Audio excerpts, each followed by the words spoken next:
नमस्कार,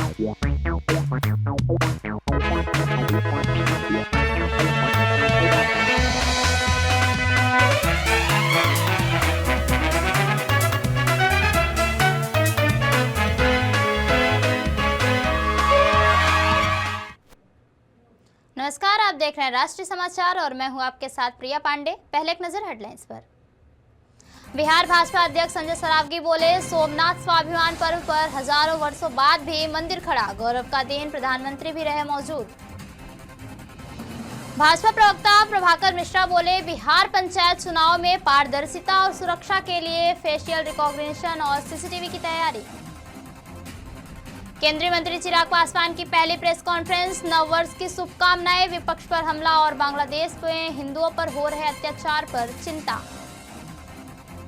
तेजस्वी यादव पटना लौटे, कहा चुनाव में लोकतंत्र हारा, सरकार के 100 दिन बाद वादों और रोजगार की समीक्षा करेंगे। द्वारका शिवराजपुर बीच पर इंटरनेशनल काइट फेस्टिवल का भव्य आयोजन, रंगा बिरंगी पतंगों और सांस्कृतिक कार्यक्रमों ने मंत्रमुग्ध किया। बिहार भाजपा अध्यक्ष संजय सरावगी ने सोमनाथ स्वाभिमान पर्व पर कहा, 1000 वर्ष पहले सोमनाथ में महमूद ने सोमनाथ मंदिर पर आक्रमण किया और आज 1000 वर्ष बीतने के बाद भी सोमनाथ मंदिर उस पुराने स्वरूप से बेहतर स्वरूप में खड़ा है। यह स्वाभिमान का दिन है और प्रधानमंत्री भी सोमनाथ में है। यह हमारे लिए गौरव का दिन है और पूरे देश में लोग मंदिर शिवालयों में दीप जला रहे हैं। कल हमने भी पूजा अर्चना की थी। 4 वर्ष पहले सोमनाथ ने गजनी के महमूद ने सोमनाथ मंदिर पर आक्रमण किया था और 1000 वर्ष बीत जाने के बाद भी आज सोमनाथ मंदिर जो है उस पुराने स्वरूप से भी बेहतर स्वरूप में खड़ा। स्वाभिमान का दिन है और आदरणीय प्रधानमंत्री जी ने सोमनाथ में है और पूरे देश में लोग जो है महादेव के मंदिर में सोमनाथ जी को याद करते हुए आज हम लोग उस दिवस को याद कर रहे हैं। क्या 100,000 साल के बाद भी आक्रांताओं ने आक्रमण किया सोमनाथ मंदिर पर, लेकिन आज सोमनाथ मंदिर उसी स्वरूप में खड़ा है, तो आज हम लोगों के लिए गौरव का दिन है। भाजपा प्रवक्ता प्रभाकर मिश्रा ने कहा कि लालू प्रसाद यादव और मीसा भारती पटना में डेरा जमाए हुए हैं, वही नेता प्रतिपक्ष तेजस्वी यादव दिल्ली में डेरा जमाए हुए हैं। इसी बीच बिहार में आगामी पंचायत चुनाव को लेकर तैयारियां भी तेज हो गई हैं।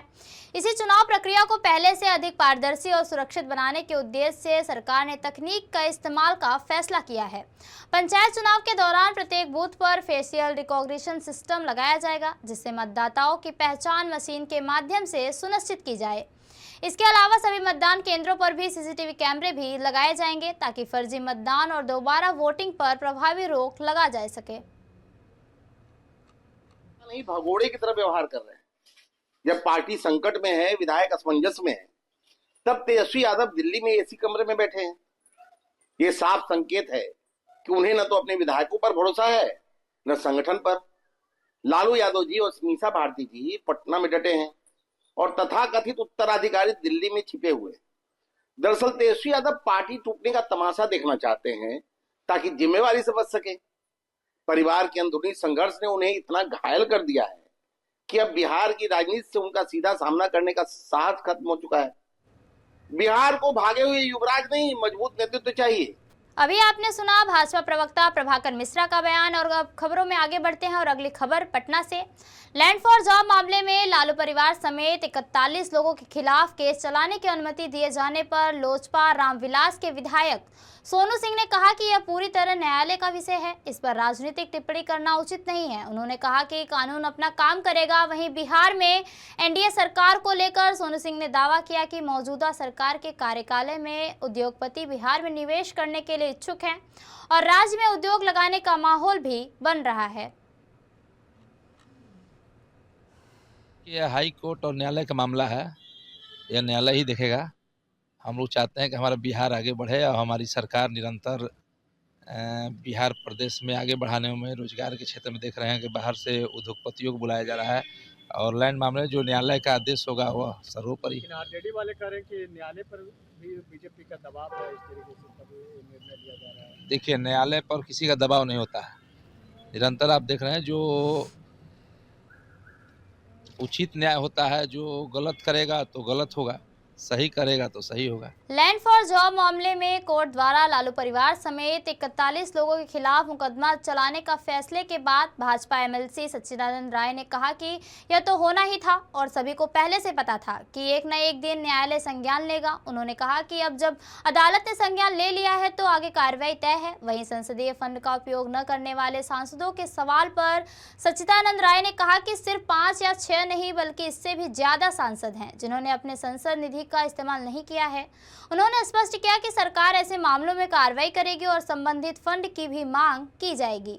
इसके साथ ही सोमनाथ मंदिर के 1000 वर्ष पूरे होने के अवसर पर प्रधानमंत्री नरेंद्र मोदी के पूजा अर्चना के लिए वहां जाने को लेकर उन्होंने इसे अत्यंत शुभ बताते हुए कहा कि सोमनाथ मंदिर सनातन संस्कृति की एक अमूल्य धरोहर है जिसे समाप्त करने की कोशिश की गई थी, लेकिन आज 1000 वर्ष पूरे होने पर प्रधानमंत्री का वहां पूजा करना गौरव का विषय है।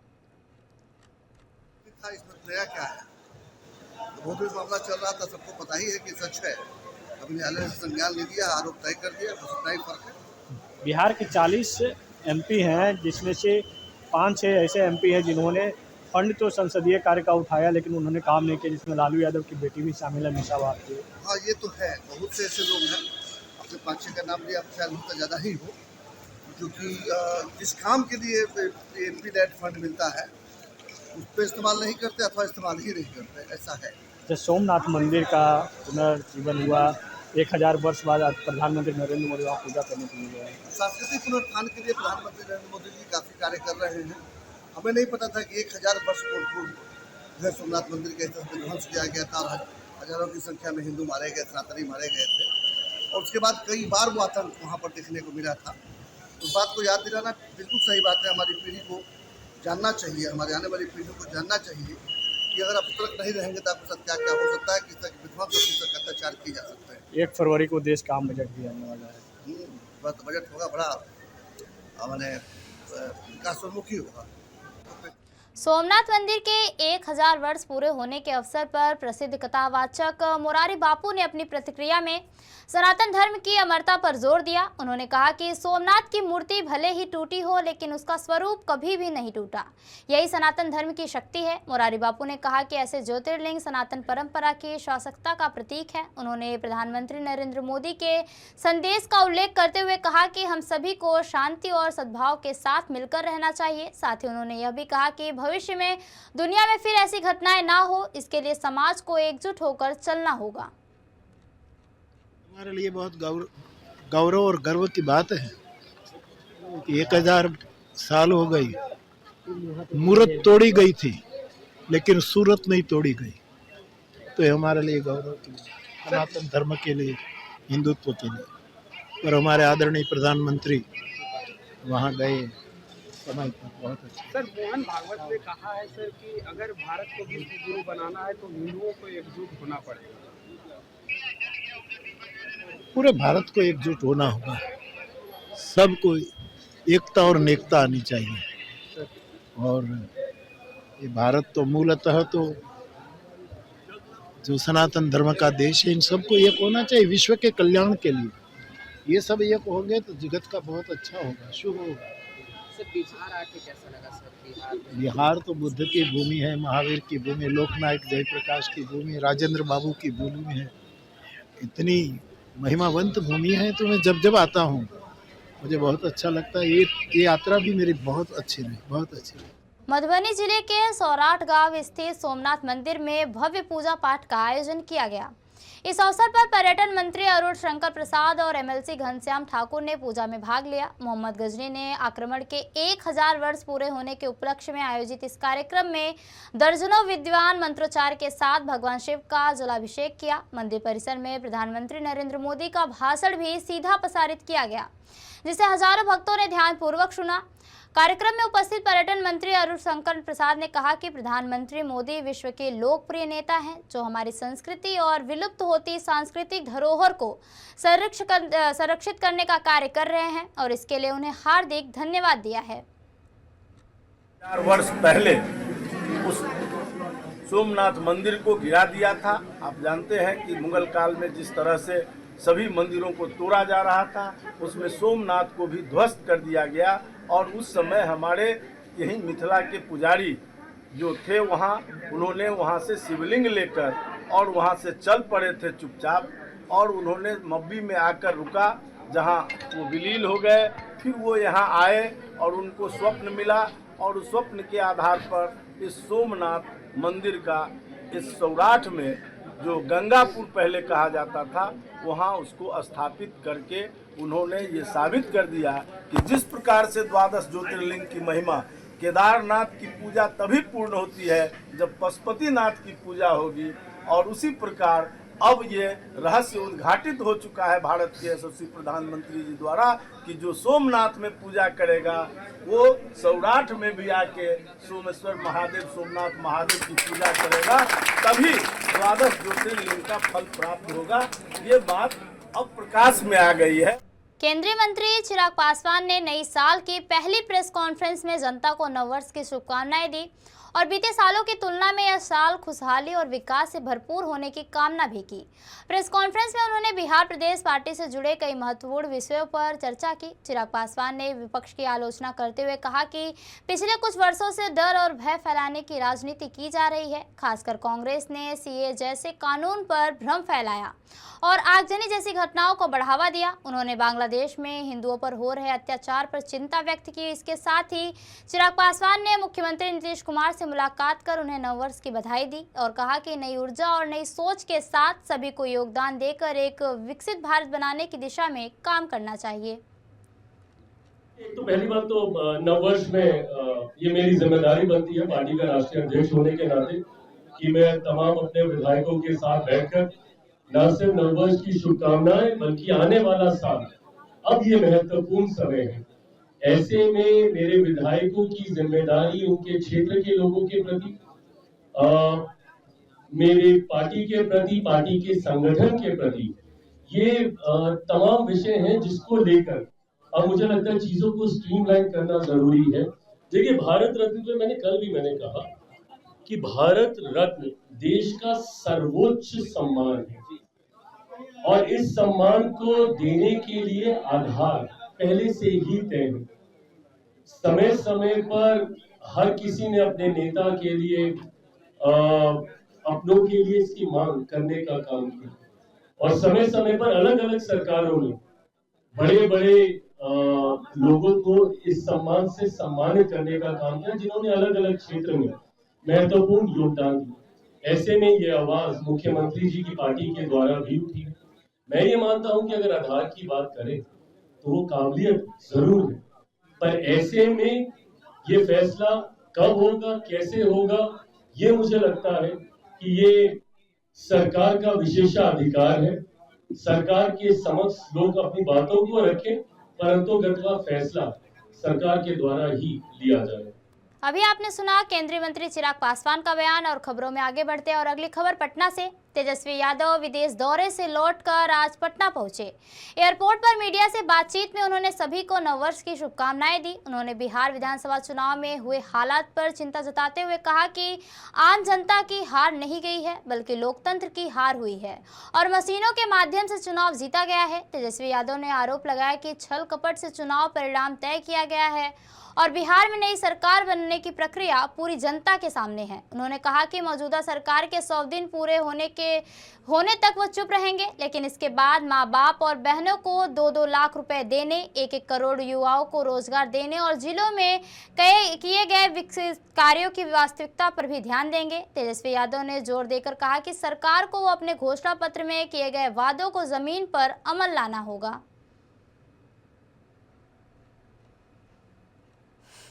चुनाव में इस लोकतंत्र में लोक हारा है और तंत्र जीती है। आप कह सकते हैं कि लोक की हार हुई है और तंत्र की चुनाव में जीत हुई। जनतंत्र को इन लोगों ने धनतंत्र और मशीन तंत्र बना दिया। हम लोग सब लोग जानते हैं कि क्या षड्यंत्र रचा गया छाल कपट से ये लोग चुनाव जीते, लेकिन नई सरकार कैसे बनी है ये पूरा देश और बिहार की जनता जानती है। अयोध्या में राम मंदिर परिसर के सीता रसोई क्षेत्र के पास कथित तौर पर नमाज पढ़ने की कोशिश के मामले में 3 लोगों को सुरक्षा कर्मियों ने रोककर पुलिस के हवाले किया। सूत्रों के अनुसार पकड़े जाने के दौरान नारेबाजी का आरोप लगाया गया है, जबकि तीनों में से एक महिला भी शामिल बताई जा रही है। पुलिस का कहना है कि प्राथमिक पूछताछ में एक व्यक्ति की पहचान अहमद शेख के रूप में हुई है, जो जम्मू कश्मीर के शोपिया जिले का निवासी बताया जा रहा है। जानकारी के मुताबिक ये लोग अयोध्या में शॉल और कंबल बेचने के उद्देश्य से समूह में आए थे और मामले की जांच जारी है। शॉल विक्रेताओं की भी पड़ताल की जा रही है और उनके पृष्ठभूमि की जांच के लिए जम्मू कश्मीर पुलिस से भी संपर्क किया जा रहा है। प्रधानमंत्री नरेंद्र मोदी ने कहा कि अगर किसी देश के पास 100 साल पुरानी विरासत होती है तो वह उसे अपनी पहचान बनाकर दुनिया के सामने पेश करता है। वहीं भारत के पास सोमनाथ जैसे हजारों साल पुराने पुण्य स्थान हैं, लेकिन स्वतंत्रता के बाद से कुछ लोगों ने इन स्थलों से पल्ला झाड़ने और उनके ऐतिहासिक महत्व को भुलाने की कोशिश की है।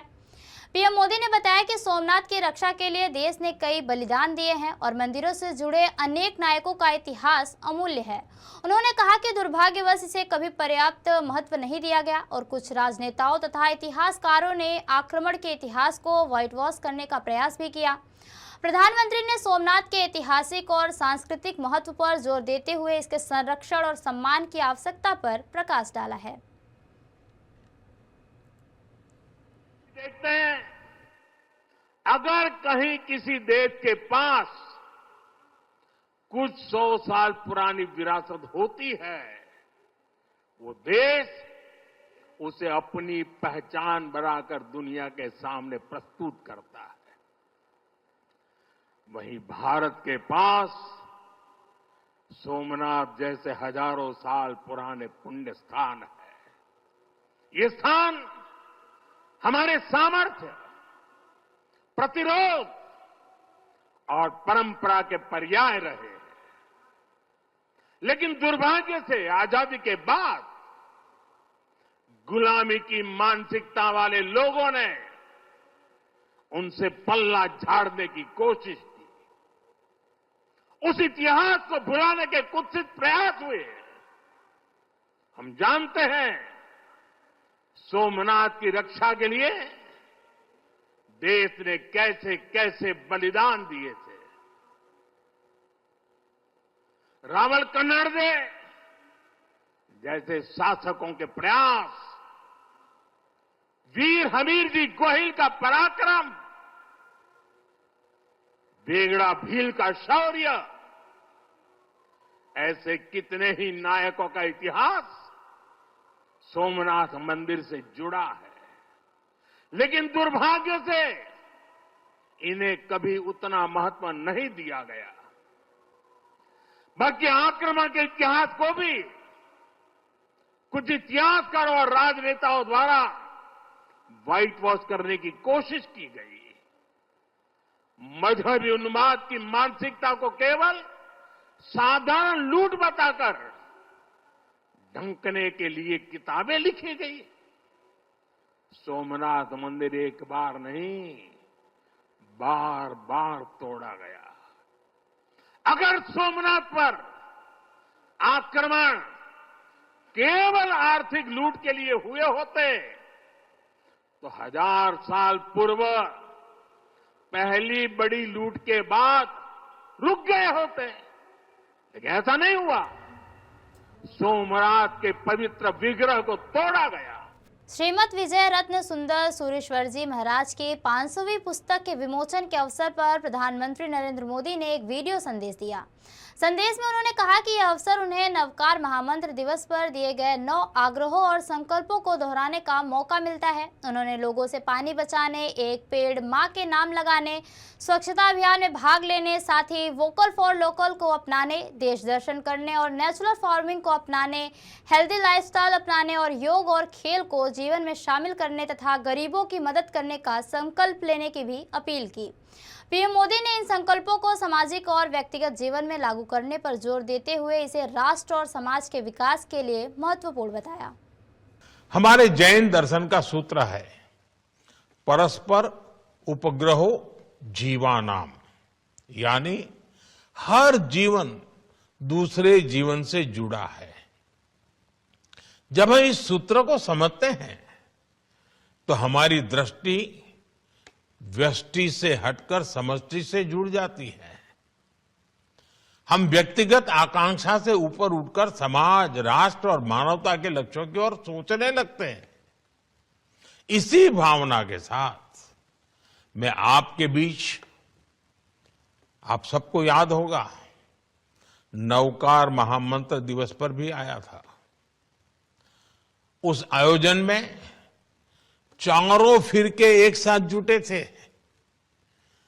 उस ऐतिहासिक अवसर पर मैंने 9 आग्रह किए थे, 9 संकल्पों की बात की थी। आज का ये अवसर उन्हें फिर से दोहराने का भी है। तो ये थी अब तक की खास खबरें, और खबरों के लिए बने रहिए राष्ट्रीय समाचार के साथ। नमस्कार।